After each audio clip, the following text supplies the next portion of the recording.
Hey everyone, it's Graham Taylor here at Hudson Rose. Hope you're well. A video today about the process of how to buy a house. Sounds a bit silly because you probably go out, make an offer, buy a house. But what I wanted to touch on is the order of things that we find help clients and the order in which to do things in order to go through that process. So getting decisions in principle and looking at properties and making offers, and what sort of order should you approach these things in order to get the best result and make sure you're not disappointed or miss out. As ever, if you want to get in touch and you want to discuss how we can help you find the mortgage that you need, then you can click the link. You'll be taken to the appointment booking page. You can choose a date and a time that suits you, enter your details, and then we'll pick up and have a chat from there. So what stages are there? It's quite a confusing process if you're buying a house, and if you don't do it in the right order, you can get a bit disappointed because you might not be able to buy what you'd hoped at the very least, or it could all fall apart around your ears further on. So ideally not what we want to be doing. So where would I start with this? The first thing I would do is I would look and see what you have as deposit. So step one is get a rough idea of what deposit you're going to have. Now, if you're a first-time buyer or you have nothing to sell, then you're going to hopefully have a pot of money, some savings or investments that you can quite easily see how much you can afford and how much you have there. If you already own a property, then you need to get an idea of what your property is worth. So start speaking to some agents, get a feel for what you might be able to sell the property for. And if you've got a mortgage, take your mortgage, take your estate agency costs off it, and then you've got a pot of money from which to pay for everything from there. So the first thing is work out what your deposit is, okay? Step two is then you need to work out what you can borrow. So for that, you need to know your mortgage affordability, and you can do one of two things. You can either go to your bank, who will tell you what they can do for you, and they will tell you what only they can do for you. They'll run a figure through their affordability calculator and come back with what their number is. Or you can speak to a whole of market advisor. Okay. Now, a whole of market advisor is obviously going to be able to access the whole of the mortgage market for you, and therefore compare your bank's offer with those from other lenders. And as you've probably seen in my other videos, the differences between what one lender will offer and another are huge. So clearly there's benefits from going to the down the advisor route. And I'm not saying that just purely as a mortgage advisor. It's quite clear to see that it's better to have lots of options available to you than one. But if you push for time and your bank is next door to where you live or something, then they can provide you with that mortgage affordability. So we've got a pot of money for our deposit. We've got an idea of our mortgage affordability. What do we do from there? Well, the next thing I would say is if you've got something to sell, I'd get that one on the market, because what you're going to eventually be able to buy depends on what the sale price is of your property. Because if you have to drop the price because the market's maybe not so good in your area, then obviously you're going to have a slightly smaller pot of funds to play with from deposit. But equally, if there's a bidding war and you get a better, higher offer than you expected on your property, then that's going to enable you to potentially buy something larger.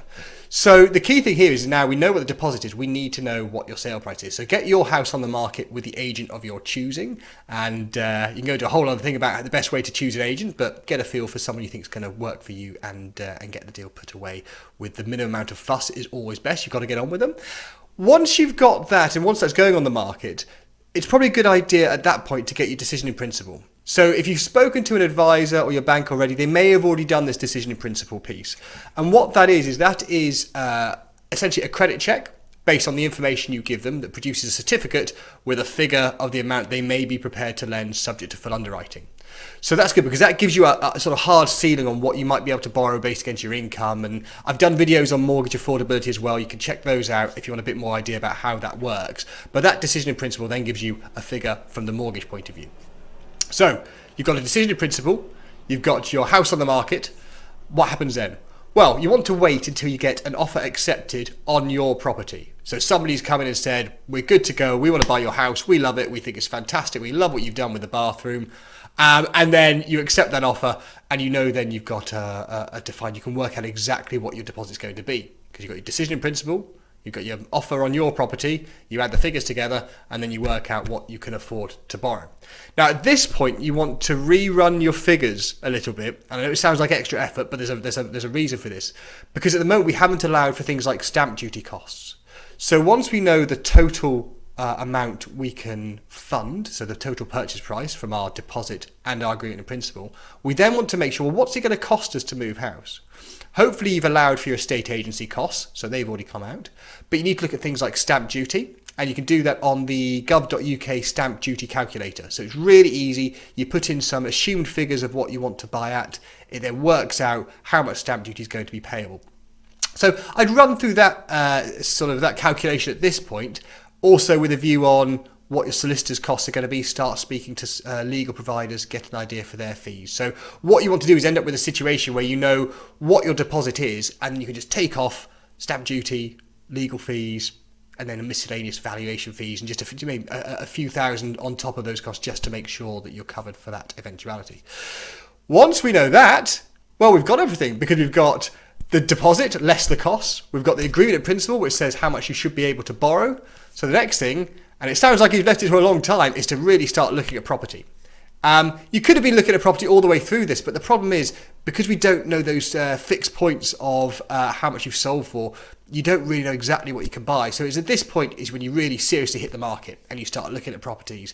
And agents are generally going to be very receptive, because you've got your property under offer, you've got a decision in principle that shows what you can borrow from a lender, and you've got, your deposit funds if you've got anything aside from that, from the equity in your property. So you're really at that point, the world's your oyster. You can go in, you can be confident in negotiating on properties. Again, there is a video for that, so check that out if that's of any interest. But you can really, the ball's in your court. Your offers will be seriously accepted because you've got that information to hand. So, and then once you've done that, you make the offer, you buy the house, you do the legals, and there's a whole world of things that go on after that, which we could obviously cover off, but isn't time for this video. So, as I say, hopefully that's been useful. You can obviously re-watch it if it's gone too quickly or I've confused things, as sometimes I have a habit of doing in these videos. If you want to chat further about it, like I say, hit the link. So you can see the live appointment availability. You can book a time that suits you. We'll have a quick chat, no obligation, just to find out how we can help. And that'd be great. But other than that, have a great day, guys. And if you've got any questions, get in touch. Speak soon. Bye-bye.